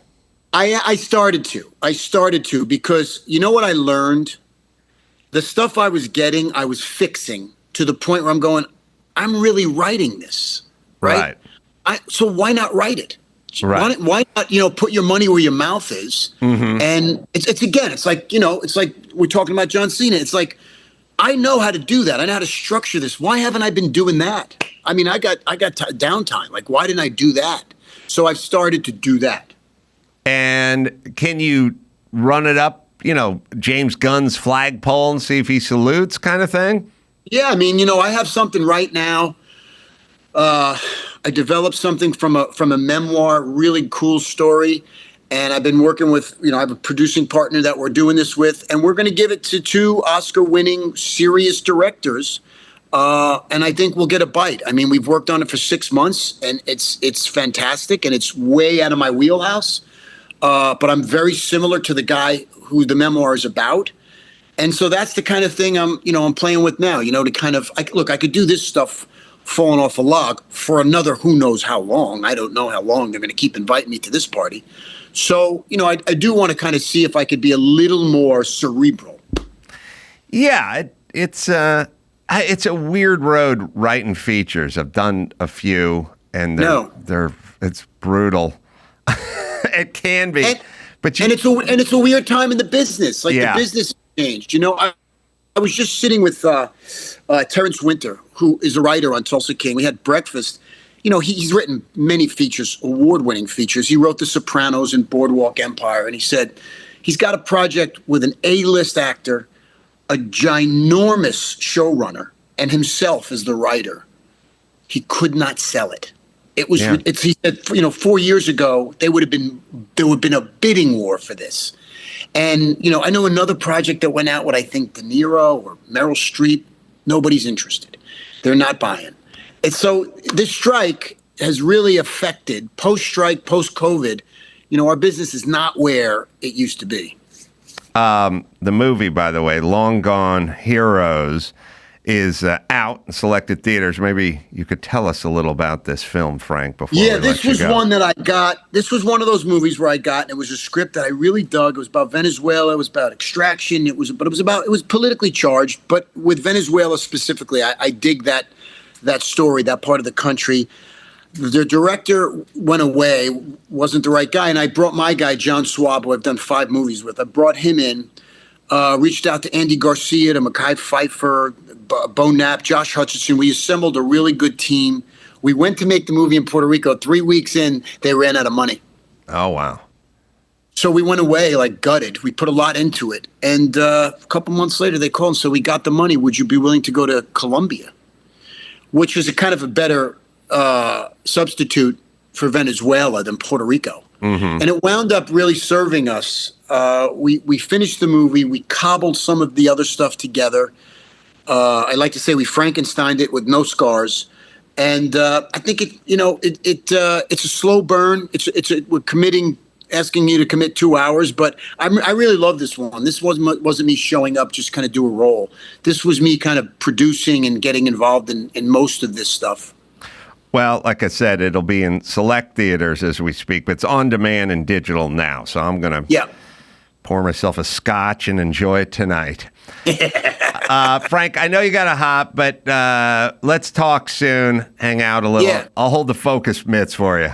I'd love it, man. I'm back in town next week for a good stretch. Maybe we do grab that drink together. Yeah. I mean, mine will be non-alcoholic, but I'll come out in the morning and hold the focus pads for you. Let's do it. I would love nothing more. I would love it.